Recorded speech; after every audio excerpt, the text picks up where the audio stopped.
Hello and welcome to Everyday Practices Podcast. I am your co-host, Reagan Robertson. Before we get started today, I have a question for you. Think back to the last time you dealt or had to deal with an unhappy patient. Are you proud of how you handled that interaction? Are there maybe some things you would have done differently if you'd had the chance to navigate that situation again? We've all been there. Last week, Dr. Chad and I spoke with Doctors Kelsey Manier and Anna Adams. If you haven't checked out that episode, I highly recommend that you do because we spoke about methods of highly effective communication. Well, after the episode wrapped, Dr. Chad and I stayed on for an after-hours conversation regarding a letter Dr. Chad actually received from an unhappy patient recently. Luckily, we kept the mic hot for you, and you can listen in on this behind the curtain conversation regarding case presentation, advanced screening technology, when to act and when to wait, and how to bring your patient along for the ride. Hope you enjoy this candid, personal conversation between Chad and I. Let's get started. I was going to bring this up, but I got this letter. Dr. Johnson, I'd like to drop you a note about my visit at the new office. I have been a patient with the old doctor since 2007. You've done a very nice remodel job, and my hygienist, Shonda, was awesome, very professional and personal, and did a great job explaining and cleaning my teeth. The end of my appointment has been bothersome to me. After 40 years since my last cavity and 14 years of seeing Dr. Ray every 6 months, I was told several of my pits that I was aware of, just so you know, and have not changed in years, are now considered cavities. I have a hard time wrapping my head around that. I have suddenly developed 3 cavities in the last 6 months. Yeah. That leads me to think that the old doctor and the staff was incompetent, or I was being pushed into additional procedures that may not be absolutely necessary and consistent with my history. Fair. I'm inclined not to think poorly of the old doctor, and I'm sure the dentist had the best of intentions at heart, but her judgment is inconsistent with my history, and we have not developed trust or relationship yet, which, side note, is valid. But, all right, back to the quote. Hence, I suggested we monitor the situation. The young dentist did not react very well, and Shonda did a nice job of diffusing. I wanted you to be aware. At this time, I'm not sure I'll be returning to your office. If Shonda had not been so great, I think it'd be an easy decision. So, wow. Yep. So what was that's really interesting. What was your reaction to that? Because, So my mind started going 8 places, well, 6 or 8 places. I can't quite tell. And it was supposed to be lunch date with Sarah. This was this last Friday. And I sat for the next 2 hours in the car at the restaurant, talking with her about it, thinking about it. And it got under your skin. Oh, yeah. Well, yeah, I care. And so, I wrote him a somewhat long email, and I explained to him, everything about it. But I basically just said, at the end of my email response, but my confidence is with Dr. Hannah. And so you didn't pick up the phone. You wrote it out. I did. I'm not a caller. It's just interesting, right? Because it's a well thought out letter that was sent to you. And he also kind of presented what was in his mind. Yes. It would have been really easy for him to have not written that. And so I do appreciate it. And I actually passed it along to my associate too. So that way she could see what the issue was. And so I wrote back, and just for posterity's sake, if we make this into a mini podcast, then fine, so be it. All right. So I think it's a bonus episode happening right now. Yep. So I wrote back. Exactly. I wrote and I said, hi there. I did not get your original message. So thanks for double checking. This is always a difficult situation, and I can understand your frustration. Something has to give, right? I apologize ahead of time. Like your pits. What's that? Like the pits. Something has to give eventually. Something has to give, right? If you're watching, I have to interrupt. If you're watching something, right? You're watching it. Eventually it could get worse. I was just at the optometrist last week, and I have the most brilliant, I think, optometrist, because when I was 12 years old, he put me in gas permeable contact lenses and said to me at the time, he knelt to me to talk to me, and he said, Reagan, I have not had a patient as young as you go into context. I'd like to put them on you because I'm concerned that by the time you're 18, you might have to wear Coke bottle glasses. Do you know what those are? And he showed them to me, and I didn't want that. And I said, okay, so it got me over the fear. And he went on to, my eyes have been stabilized from 12 years old to 41. And Yeah. I just went in last week, and my left one got a little bit worse. He has taken exceptional care of me. And you know what my first thought was? Primal brain, what did you do? Not me. What did Yes. you do, doctor? That was it. Why I've did you never, damage me? yeah, I see you every year. You've never been watching anything. You've never said anything. Like, how on illogical, irrational thought process I had. But I asked him, I said, what happened? And he goes, well, it's actually, you're still better than the right-eyed. He's like, but he basically said in a very nice way, you're not getting any younger. It's you. Yeah. Yeah, And it was. that makes me want to go to Washington and see this guy, Oh, he's so phenomenal. So anyway, so my, I get kind of tight here in the chest thinking about, what this guy probably was feeling, but at the same time, he had fair warning. That's my point. Yep. You're watching something that doesn't mean that it's not going to ever progress. And here we are 26 years later. If this guy's upset that 40 years after he's been watching something. Yes. And so there's a little bit of irrationality to it. And I don't mean that in a mean way. I'm not trying to knock on this guy, and I'm not saying his name. I'm not saying the, associate's name, anything like that for, the sake of it's not about them. And so, right. So the next paragraph I said, ultimately the good news is that the old doctor, and I say the names here. So when I say yes. The old doctor, I didn't say the old doctor, that sounds derogatory. It's not, I'm just not using, their name, but I said, the good news is that, ultimately the good news is that the old doctor was calling it like he saw it at his comfortability level. Number two, the new dentist that you saw, my associate, was calling it like she saw it at her comfortability level. And number three, you are in charge of your mouth. And if you want to wait in order to see if it progresses or not, then we are also comfortable with that. And so then I went through, I went through stuff because we talked about that we personally use Diagnodent. And that I in the middle of the paragraphs I put, so the problem becomes that if you ask 10 dentists, you'll get 20 opinions. So it can leave a patient confused with, so what's the truth? When indeed the cavity process isn't poof, you have a hole, but rather a disease process that typically occurs over a few years, 2 or 3, and it slowly progresses until it becomes a hole large enough to either feel or eventually see. And the laser that we use helps us detect it earlier, numerically quantifying it for when we hope to numerically quantifying it for when we hope to monitor it. And then therefore we find more cavities, yes, but it's also because our tolerance for treating disease is lower. Hopefully you can appreciate that any medical team with new technology and training might be more apt to find disease than the old guard that simply treated the worst of the disease. And we can't hold that against them. And therefore the new guard is only better because we are treating disease earlier and earlier. And the risk that we run is that we aren't waiting to amputate only when the disease is close to terminal. So I tried explaining, it's just like, listen, I mean, like if you want to wait and, think that your holes are okay and that the stains and stuff like that, then we're going to be able to numerically quantify that over time if indeed they do get worse. And if they do get worse, then we'll be able to plead our case. Did he respond to this? No.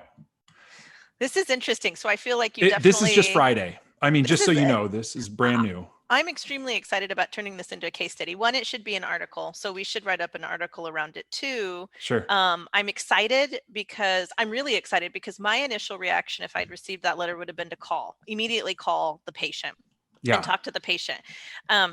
I would have had too many talking points. And right. I think my trouble is I really like writing it out so that way, like I can draft through it and then say, okay, I like how this is read.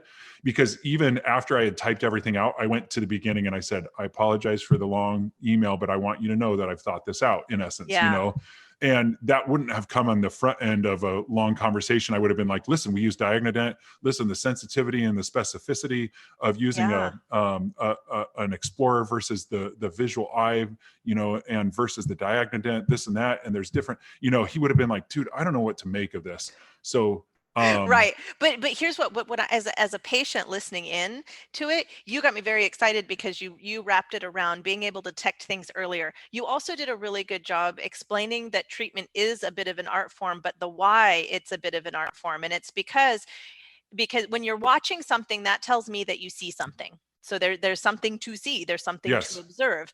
And do you go to the point of amputation? You're So right. it's up to the doctor and the patient together, really, kind of to determine. You're telling me it's an agreed upon course of action. We can catch it now and you can move forward.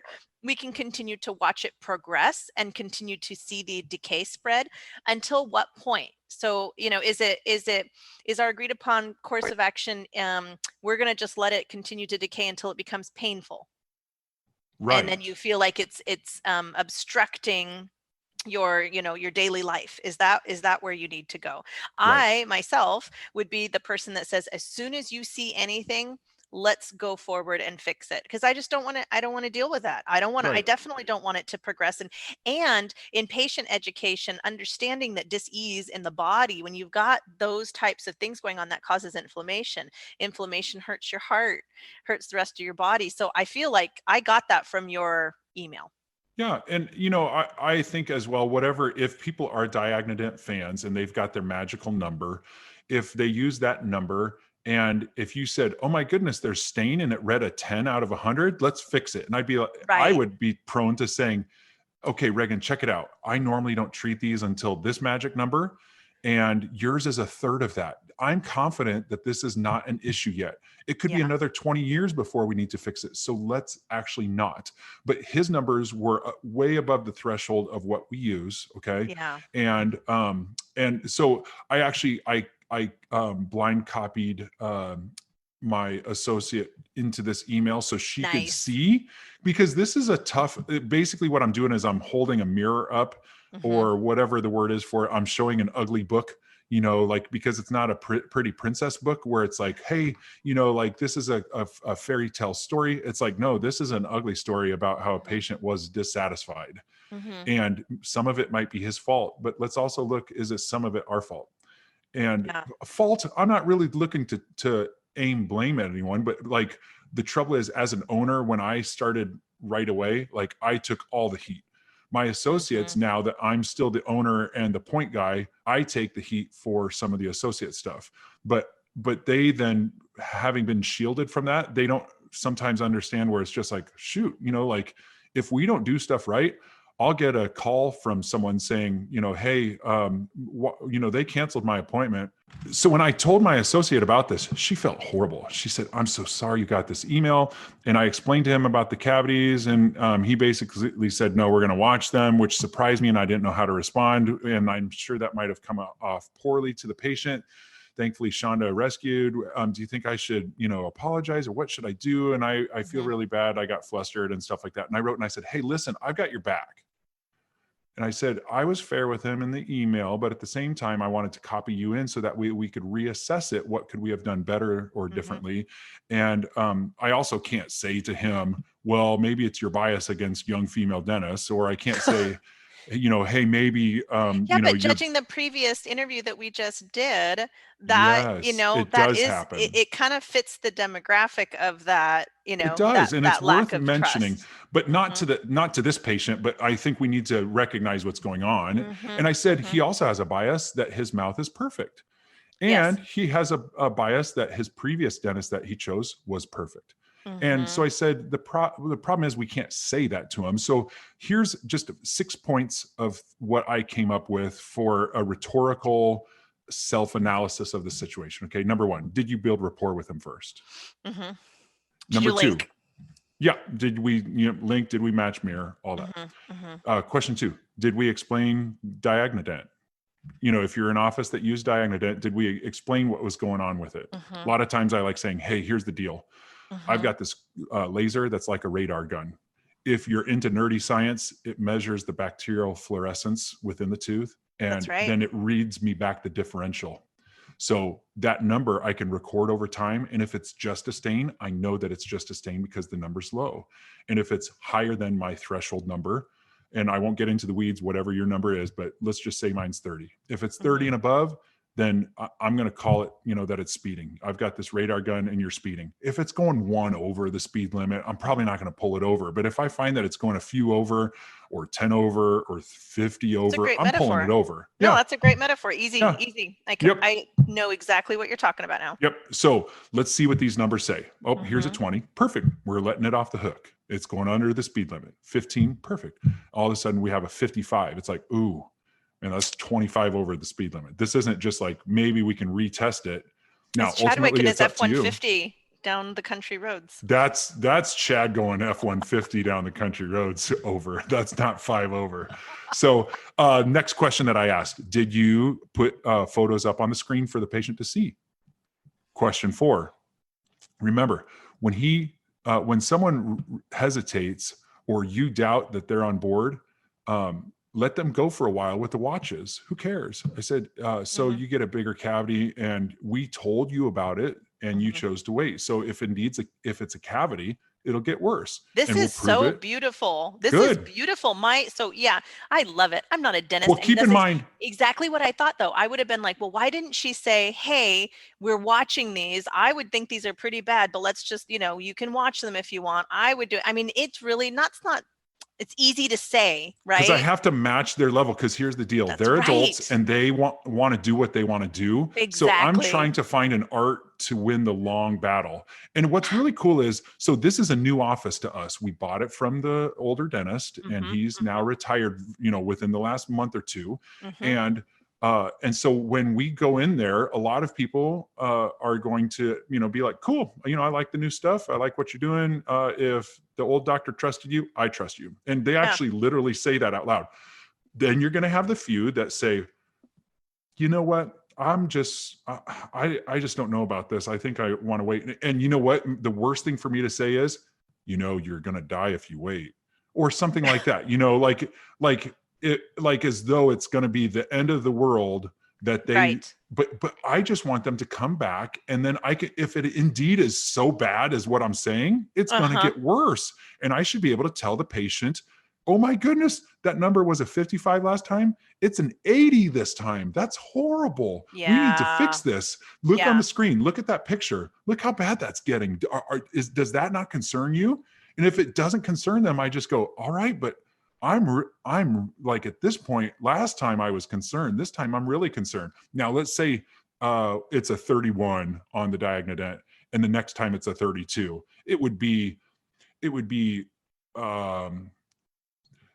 making a mountain out of a molehill to be like, oh my goodness, look, it got one number worse. Well, it's interesting. How many docs have Diagnodent? That's a really good question. Let's say I'm just going to guess a quarter. I know my previous dentist did. I know that the one that I had for forever did, because he explained it to me. Not in a car metaphor, but it was similar. Am I messing up your number here? The reason I want to get you back focused on your numbers is I am blown away. This is going to be one of the best bonus podcasts I think ever, by how you took one situation and you were already laying out like a plan on diagnosing like exactly what happened and where to fix it in the future. Sarah. She's trying to have dinner On the Border, and I'm ordering my chimichanga, then getting back to my email. And I know that sounds bad.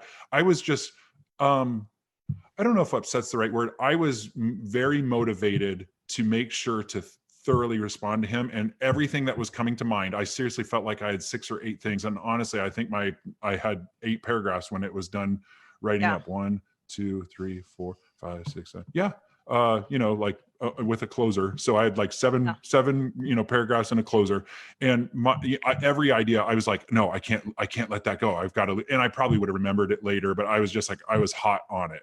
Yeah. And so we had point number 4 is basically, like when someone hesitates, then just roll with it. I did that the week before. Someone said, I think I'd just rather wait. And I go, we'll wait with you.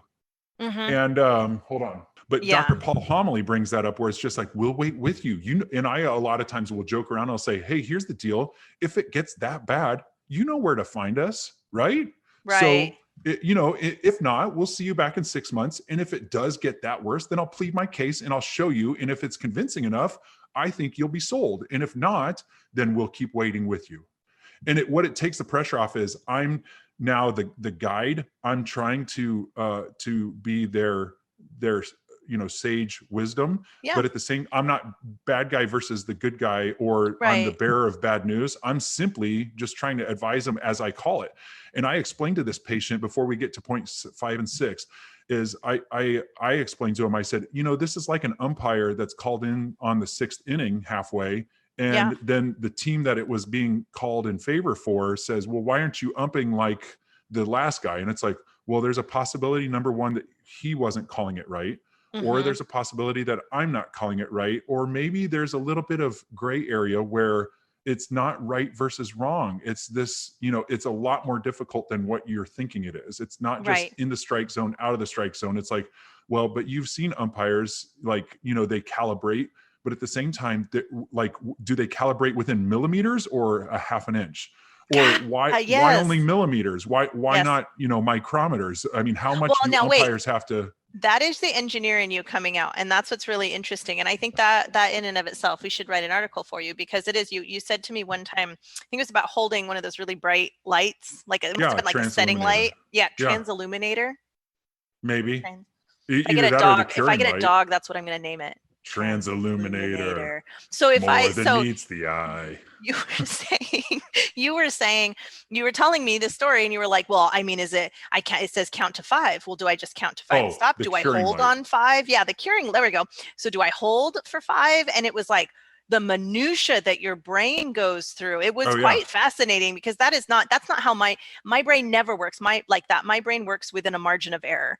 And it's because in my job, the only thing in my career that has to be absolutely 100% precise is if I'm working in print, because then it's one and done. It's not going to be redone. That is forever. But if it's in the digital space, for example, there's going to be a margin of error. If I'm speaking to a group of people, there's going to be a margin of error. Yes. And so I can kind of figure out what I can get away with in it. And what's nice about that is I determine my margin of error, and I don't usually have to walk somebody through that conversation with me to get them to say, yes, I understand your margin of error. I accept your margin of error, and we go forward. And now you're making it even more difficult, because now you're telling me that they can control that margin of error. And the only thing that I can relate it to is, especially in the early days of designing, I would only show what I recommend. This is what I recommend. This is what my training recommends. This is what my experience recommends. And a doctor would come back to me and say, well, yeah, but I just don't like that color. I just, I just don't like it. I don't have a reason, or I just don't really care for that design. I can't tell you why, but it just doesn't pop. So can you do something different? But I don't know what. It just kind of like would just dissolve into this unproductive mess. Wow, and for me, honestly, I mean, I love doing what I do, and I love being able to showcase and influence and get people in front of the right people, but I'm not physically practicing healthcare. It's a different level of story. Yeah. Well, I'm going to be very interested to see if he writes back, or if he schedules again. Yeah, me too. And you know what? To be fair, I guess I can't blame him if he's totally upset. And I did write back. I said, I guess if you, how did I word it here? I said, I understand if you move on to another office, but that said, running the risk of yet another opinion.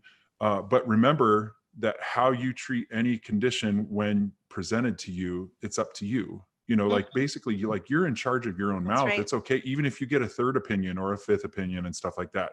That's so, right. Point number 5 that I wrote to my associate, did we look over the dental history? And we went to the COIS course together. So this will, matter more to the COIS people. But the question is, so he alluded to, he's just like, I haven't had a cavity forever. And you guys find a cavity. So it's like, did we look over the dental history? And were we respectful of that, even in how we dialogued it? And so, I said, you can get a good read from the hygienist also about the patient's demeanor. Like if we, for some reason, didn't have time to read that dental history. And point number 6, it proves, I said, words matter, but nonverbal communication matters more. Yes. So A plus. yeah. That's the plus. Yep. So my last thing that I wrote, and I said, I've been in your shoes, and all these little failures help create you into a better word craftsman to handle each scenario as best as you can. But we have to keep telling these patients, in particular, the truth about their mouth. I hope that you can see in this email that I believe in you and I have your back.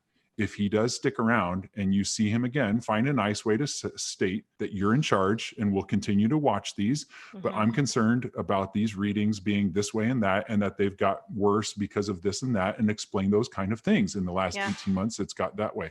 And sadly, this goes back to when we were talking with Anna Adams and Kelsey Menier. I said, sadly, I get a pass sometimes since I'm a guy and mid-career and I'm a bit older and I have more experience. So right or wrong, people will take my confidence factor as the truth, just like they did with the old dentist. But you have to build that over the years so that they see it in your eyes.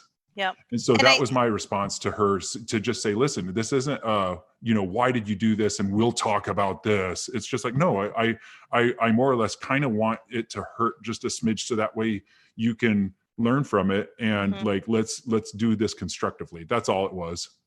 I think it's an incredible mentorship piece. I think it's a great coaching piece. I think it's a great boss move. I mean, I think you did a great job, and I think the thoughtfulness is what I'm going to remember from this situation. Like that you put that much thought into it, you really dissected it, and you really want to ensure that it can be a learning moment, so that when it does, because it will happen again, it will happen in the future. Somebody's going to come through and be that way. I like, the confidence building is important. When I was doing consulting outside of dentistry and inside, but I dyed my hair, you'll probably remember it, like fire orange red. Well, yeah. Remember that? It was like bright carrot orange red. And I had that specifically because I was, one, short, and two, in the security industry, it's almost nothing but tall men. And I thought, how am I going to get them to listen to me and understand that what I have to say matters, and I can really help direct their conversations in the direction they want it to go. So I thought the only way to do that would be just to really flamboyantly be myself and demand attention, basically demand attention. And it worked. It worked great. I was never treated. In fact, I was treated the most respectfully in that essence. But I did receive advice from my mentor in that space that talked to me about how the words that I use, how I show up, my body language, all of those pieces, and I took it to heart. So I hope your associate takes it to heart, and I can't wait to hear how this story progresses. To put it so my most senior associate, I should say, my right hand man, Dr. Emily, she's a little spitfire. I'm 6'4", so I don't know how to tell you how tall she is, but look at Veranda Dentistry in Des Moines, Iowa area. Okay. Veranda Dentistry, she's super small. I mean, I don't know. Is she 5 foot? Is she 5'4" somewhere? Is she Shonda small? No, Shonda's even smaller, my hygienist. Because Shonda's below 5 foot. I think she might be 4'10", 4'11". Yeah. So, but Emily's smaller and she's petite and everything like that. And she's younger and she looks young. So, but she doesn't take flack from people. And she is a boss when it talk about confidence factor. So in other words, like if you were just say, well, that's just what females have to put up with. It's like, no, I'm saying that's what they're presented with, but she doesn't put up with that garbage. Yes. And so it's really cool because like what I'm saying is you can also have victory in that. It's not like you have to be just like, well, I guess I'll just put up with it for the next 15 years until Oh my gosh. No, my parents' good friend, Helene, she's the same, super petite, 5'1", 5'2". She ran a gigantic commercial construction company in Alaska for 30 years. And she showed up on work sites in high heels and sparkly belts, and she just put up with nothing. So I think, and you don't even have to be rude or mean about it. I'm not saying that Dr. Emily, takes no prisoners, but like, but the but in that is when you're starting out your career, like Dr. Anna or Dr. Kelsey, your confidence does need to be built up. So I think this in that moment is, I don't know how long Dr. Hannah's been with you, but I think this in that moment could be one of those defining characteristics to help lend confidence and credibility to what she diagnosed. And I think you honored that, and that was really cool. Right. So, And I hope that the listeners that are listening to this, what is going to, perhaps become a podcast here our now. after hours. Yes, that they'll see the tie between, Dr. Anna and Dr. Kelsey. And when I had asked them, how would they deal with that? This email is what I was thinking of. And I thought I didn't want to bring it up and steal their spotlight, but in a separate discussion right now, we're discussing, this email and kind of diving into it more. So I hope this was helpful to some. Yeah. And I think the younger you are, the better. Or should I even say, if you're looking at retiring, this is what the younger people are dealing with. Yeah. And if you want to help out, number one, make sure that you're mentoring in a productive way that builds their confidence. And number two, be diagnosing to the risk factors that you should. So that way, when they step into it, you're setting the bar high. You're not just giving everyone the pass of, hey, you don't have any cavities, you don't have any perio disease, you don't have any cavities either, you don't have any perio disease, and then the next person goes in and gets whooped up because they're telling them the truth. Yeah. So that's all. I think this is a little for everyone. You shouldn't have to clean up the mess that somebody else leaves by sloppy diagnosing. That's basically what I hear you exactly. say. Yeah. Well, thanks for the listening, extra everybody. Chat. Hey, see you guys next week.